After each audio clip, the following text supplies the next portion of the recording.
Nation, today is Tuesday. It is the 24th day of October 2023. I hope you're safe and healthy on this Tuesday, and that your family's safe and healthy, and that the needs of you and your family in terms of food and shelter and clothing as well as health are being met today. Blessings upon those that work in the healthcare field, along with the first responders who every day are out here saving lives, and those that pick up garbage to keep our places and our streets clean and disease free, and those that make deliveries for our convenience. Double blessings on the men and women out here trying to help rescue, deliver, and recover teenagers and children that are victims of child molestation and pedophilia. Victims also of prostitution and child prostitution, pornography, child pornography, human trafficking, sex slavery. Double curses on all the perpetrators and the profiteers of these things, along with the perverts that create these industries. Finally, double blessings on the homeless. Nearly 600,000 men, women, and children homeless in the United States of America, and millions around the world in similar or worse conditions. Blessings upon them, for theirs is the kingdom. So, as I was talking about on Sunday, it didn't look to me that Emmanuel Quickley was going to sign a contract. Everybody likes to make the Knicks look negative as their first reaction, including a lot in the Knicks Nation. The first reaction is to be negative. And that's, again, the battered wife syndrome. But the truth is, the Knicks had a contract they gave Quickley, put it in front of him, he wouldn't sign it. And I understand why he won't sign it, because Devin Vassell gets 146 million, McDaniels gets 136 million. Now, the difference between Devin Vassell, McDaniels, and IQ is Devin Vassell and McDaniels are starters. Okay? Most of the people that come off the bench got in the neighborhood between 30, 40, and 60 million. It is quite obvious to me that Emmanuel Quickley, though he comes off the bench, is worth way more than $60 million. Okay, so he's more worth the 146, 136 range that Devin Vassell and McDaniels got. So when I saw that, I already knew there was no way he was signing with the Knicks right now, and because there was no way the Knicks were going to offer him that type of contract to come off the bench. So we have this dilemma. Now, this opens up a whole can of worms. In fact, it opens up such a big can of worms. For example, and you combine that with the fact that Giannis extended with Bucks.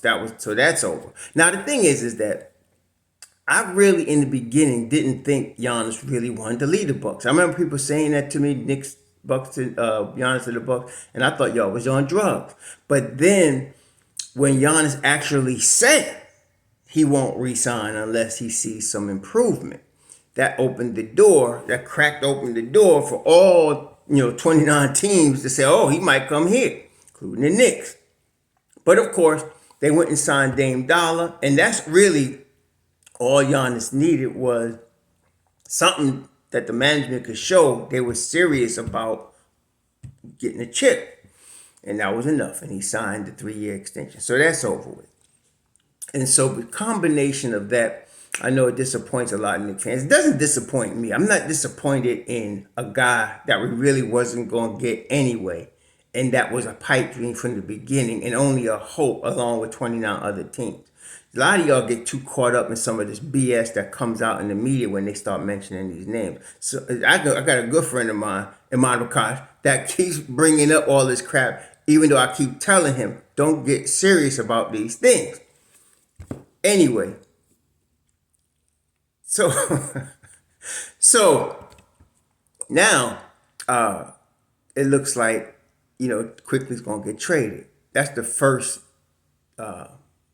thing it looks like it's gonna happen. But I want to bring up, so there's a number of options in terms of a Quickley trade. You could really wait till July 1st and do a sign and trade. And the reason I think that is a strong possibility is because the Knicks could use the salary that he would sign for as part of the trade, and get a big fish if they wanted to get one. It's probably might be a 3-team deal, but they could get somebody that's making 30, 40 million when you combine. You can opt into Fournier's deal, and now you combine Quickley's new deal with that, because Quickley's deal is going to be at least 25 million a year. At least. It might be 27, 28 million.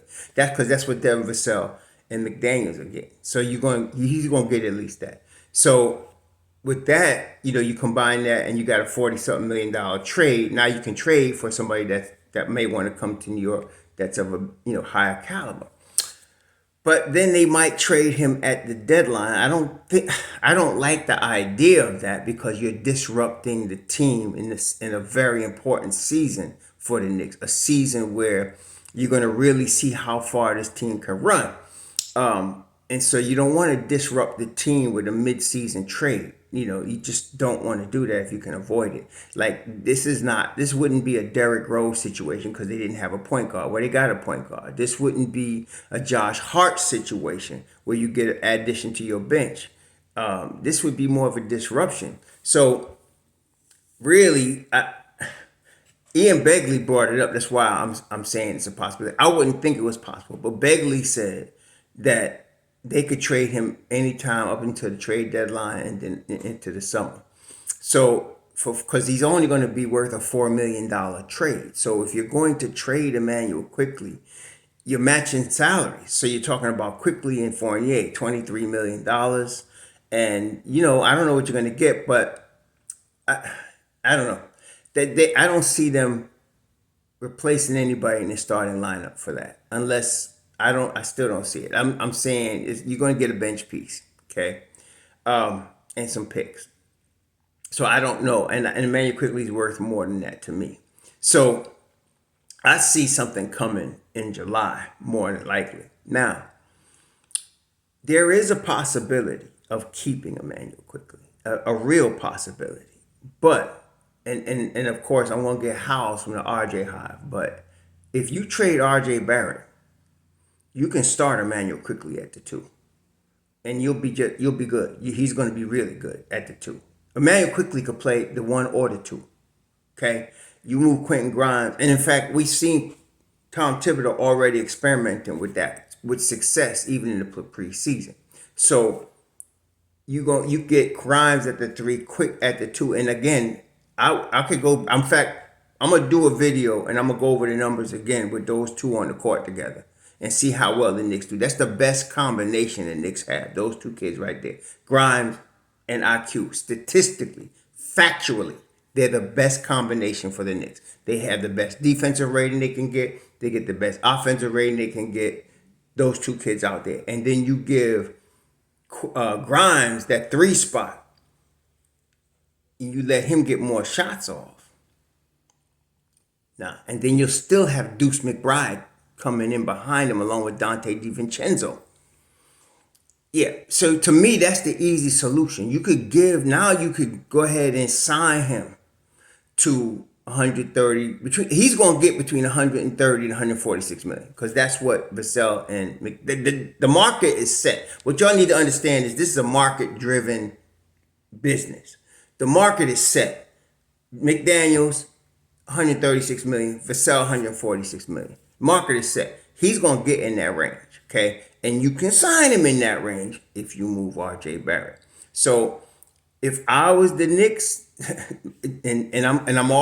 I'm not just talking in terms of statistically, but I'm talking in terms of my own druthers.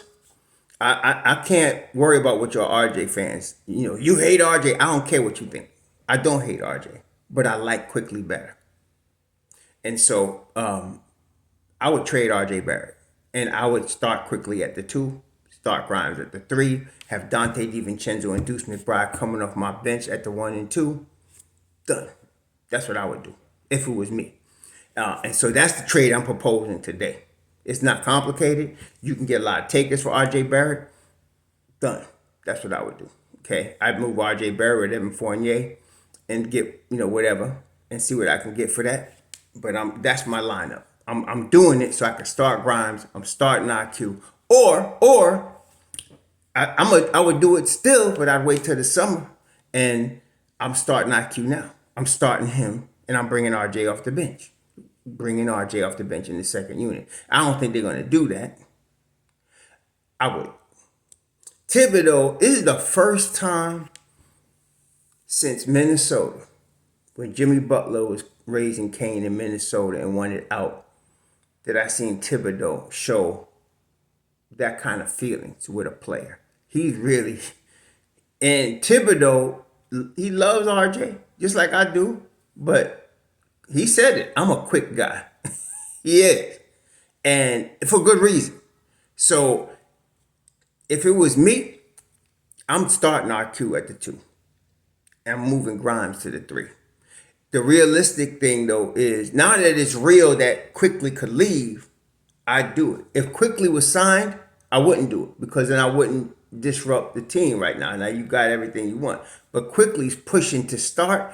And you know what? I commend him. He should be pushing to start. He's not making he's not whining about it like Fournier. He's not talking about Tibbs like Fournier. He ain't acting like a child, though he's younger than Fournier. He's acting very mature about the situation.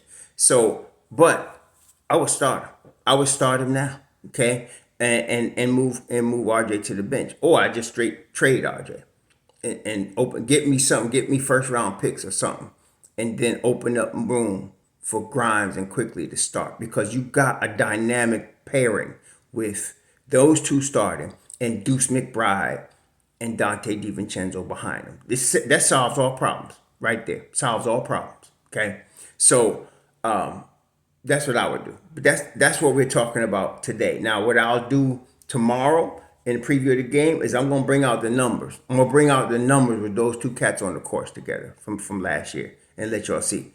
There's nothing better than that the Knicks have in terms of a backcourt pairing that can both play defense, can both shoot, and the plus minus is the highest.